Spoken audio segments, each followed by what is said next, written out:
Bismillahirrahmanirrahim. Assalamualaikum warahmatullahi wabarakatuh. Yang terhormat kepada Ibu Yanti Apriani STNkom selaku dosen pengampu mata kuliah Etika Profesi Teknologi Informasi dan Komunikasi, dan teman-teman semua yang saya cintai dan saya banggakan.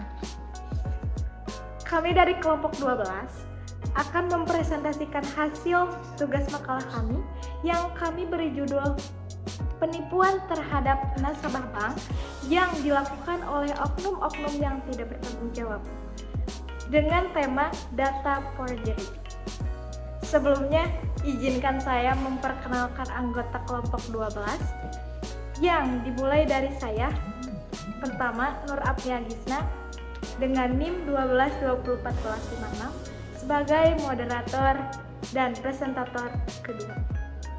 Yang kedua, Rahma Nur Fadilah dengan NIM 12201454 sebagai presentator pertama. Yang ketiga, Pinan Ramadan dengan NIM 12201460 sebagai presentator ketiga. Keempat, Anwar Ramdhani dengan NIM 12201417 sebagai presentator ketiga. Dan yang terakhir, Julka Fauzian Abdillah dengan NIM 12201465. Penjelasan pertama yaitu latar belakang yang akan disampaikan oleh Rahma Nur Fadilah. Kepadanya saya persilahkan. Latar belakang, kemajuan teknologi serta informasi sekarang ini membuat setiap orang dapat mengakses internet semakin mudah dan cepat. Teknologi sangat membantu manusia jika digunakan sebagaimana mestinya. Teknologi berperan penting dalam perkembangan informasi sekarang ini yang dapat menghasilkan informasi yang baik ataupun menyalahgunakan informasi tersebut secara diam-diam. Dalam sistem penyimpanan data di suatu perusahaan atau instansi sekarang ini telah menggunakan komputer sebagai penyimpanan yang utama.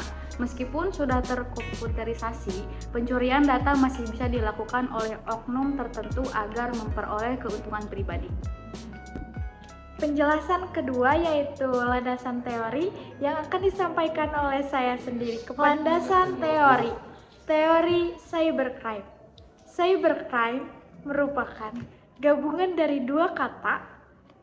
dua kata bahasa Inggris, yaitu cyber yang berarti dunia maya atau disebut dengan kriminal. Disebut juga perbuatan yang melanggar norma. Tetapi istilah cybercrime juga digunakan dalam kegiatan kejahatan dunia nyata di mana komputer atau jaringan komputer digunakan untuk memungkinkan akan mempermudah kejahatan itu bila terjadi. Cybercrime didefinisikan sebagai suatu tindak kriminal yang dilakukan melalui media internet dan dapat mempengaruhi keadaan peralatan komputer maupun si pemakai yang dituju. Dapat disimpulkan bahwa cybercrime merupakan sebuah tindakan yang dianggap merugikan orang lain, namun berdasarkan definisi tersebut dapat diambil pelajaran bahwa seseorang yang berusaha melakukan berbagai kegiatan yang ditujukan untuk melakukan tindak kriminal maka digolongkan sebagai cybercrime. Teori cyberlaw.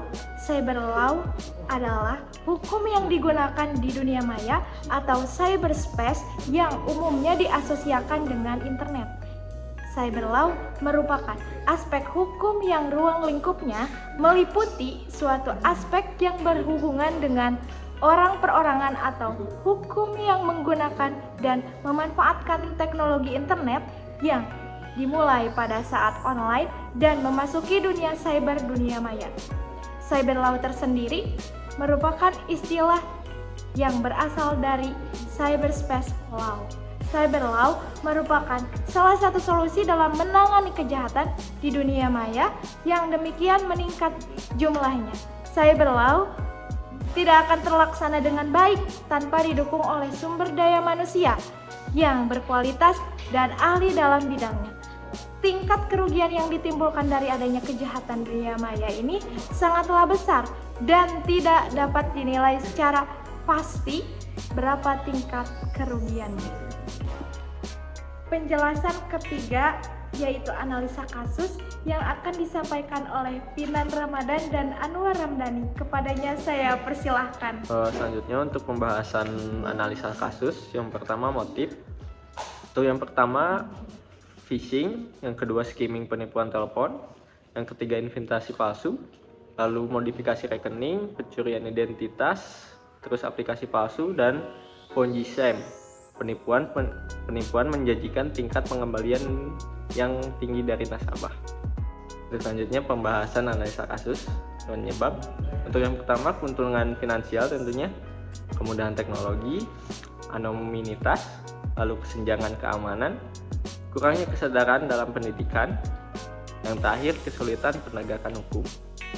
Mungkin sekian dari saya. Untuk selanjutnya yaitu pembahasan atau analisa kasus. Poin ketiga yaitu penanggulangan. Yang ke-1 peningkatan kesadaran nasabah, yang kedua keamanan informasi pribadi, yang ketiga verifikasi identitas, yang keempat pelaporan penipuan, yang kelima keamanan teknologi, keenam kolaborasi antara bank dan otoritas, ketujuh peningkatan hukuman. Untuk selanjutnya yaitu kesimpulan yang bisa kita ambil dari semua materi yang kita bahas ini, yaitu penipuan terhadap nasabah bank yang dilakukan oleh oknum-oknum yang tidak bertanggung jawab merupakan ancaman serius dalam dunia keuangan. Penipuan semacam itu dapat menyebabkan kerugian finansial dan emosional bagi nasabah yang menjadi korban. Beberapa metode penipuan yang umum dilakukan termasuk phishing, skimming, penipuan telepon, investasi palsu, pencurian identitas, dan penggunaan aplikasi palsu. Untuk melawan penipuan ini, langkah-langkah pencegahan dan perlindungan perlu diambil.